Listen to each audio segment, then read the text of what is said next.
You tired? You falling asleep? The bottom lip. Hey guys, welcome back. Doing a quick video on how I prepare to deal with the heat of the summer months here in the South. And some of the tips are going to include acclimation, hydration, rest, and also maybe I'll touch a little bit on clothing. So acclimation, I start right after winter.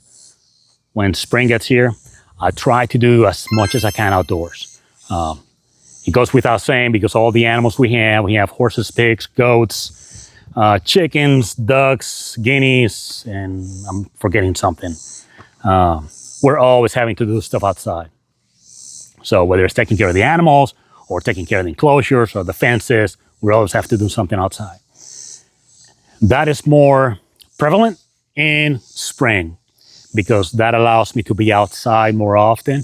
And by the time summer gets here, like right now, it's about 2 o'clock in the afternoon. Sun is almost right above a slight angle, and it's like heat index, it's like in the triple digits. It is hot, but it's not unbearable. I can still come outside and do stuff. Do I wish that it was a little cooler? Absolutely. But, you know, it is what it is. I have to deal with it. So acclimating myself to this kind of weather allows me to come out here and brush. This is, don't be shy. This is Big Baba Bugsy. He's got some, he just finished eating, so he's got some crusties on his face. And he's big, but he's a sweetheart. Well, all the horses are, but. So anyways, I think I lost track there where I was saying. In short, when it comes to acclimation, as soon as spring hits, by all means, if you want to really like truly enjoy the outdoors in the summer, start acclimating early. You know, when the first warm days come with the spring, just start doing stuff outside. Even if it means sitting outside, having some sweet tea or some hydrating beverages, and not do anything, just getting used to the heat. So there's my tip on acclimation, and we're gonna go to tip number 2, hydration. Sometimes drinking water alone is not enough. You have to supplement with electrolytes. Also, you don't want to wait until the day of whatever it is that you're doing outside to start hydrating. You want to start hydrating days, if not week, prior to whatever activity you're planning on. You know, for instance, if I have a major project, you know, let's say this weekend coming up, and it's going to be outside most of the day, I start hydrating days ahead. If not, if I know way ahead of advance, I'll make sure that I'm hydrated weeks, which I typically plan on always being hydrated because I'm always doing stuff outside. So, but like I was saying, drinking water alone is not enough. Make sure you have plenty of electrolytes. You know, for instance, calcium, sodium, magnesium, potassium, etc. Because water alone is not going to supplement that. So simply to the point, hydrate, electrolytes, and make sure that you're way ahead of the game by hydrating days, if not weeks, prior to the day of your outdoor activity. And to the next tip is going to be rest, hopefully in the shade. Okay, guys, let's go ahead and talk about rest. It seems very self-explanatory, but the one thing is, I don't, as much as I love, some of you that know me quite well, you guys know that I love being outside as far as, you know, mowing, weed eating, running the chainsaw, anything involved with being outside. But I don't run the chainsaw, I don't weed eat, I'm not out there splitting wood until I'm tired, and then I take a break, okay? Once again, at that point, I'm behind the game, if that makes any sense. So what I do is, I give myself a time frame. For instance, I'm going to work an hour.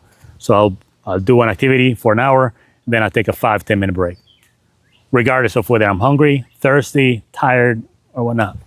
So make sure you go to the shade. If you need to have a little snack, have a little snack. But more important, hydrate. If you would, skip your sodas, skip your coffees, anything with caffeine, anything with high sugar, skip that. Just make sure that you're taking something with, water.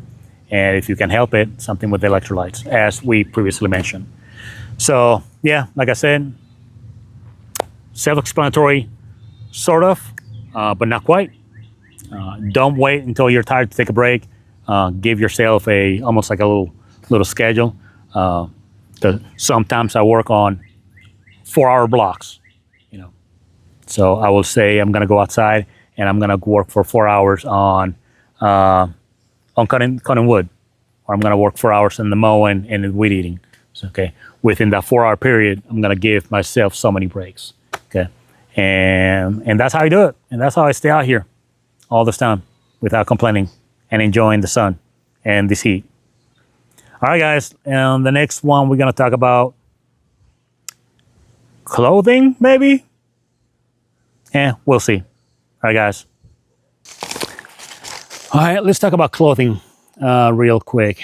To me, that is one of the easiest ones to control when it comes to the steps to preparing for the heat. Acclimating, that's paramount because you cannot make that up, okay? As the weeks of spring go by, you cannot make that up. It's kind of hard to catch up on that one. When it comes to hydrating, you could try to make some of that up. You could try to catch up on that. When it comes to rest, resting during your outdoor activity, you can control some of that. And the easiest one will be clothing, your attire, if you will. So to me, when it comes to shirts, I find the cotton blends more comfortable than anything else, but they tend to absorb a lot more wetness from your sweat and doesn't allow as much stuff to evaporate or breathe. Now, polyester and polyester blends, some of the stuff is more breathable. Some people prefer that. To me, it doesn't make a difference, to be honest. Although the cotton blend will be wet longer, if that makes any sense. It is a natural fiber. So, but now when it comes to whether you're going to be wearing long pants, shorts, long sleeves, short sleeves, sleeveless, that's entirely up to you, the weather, and the activity. For instance, if I'm back here in the woods on my property, there's no debate. Long sleeves and long pants.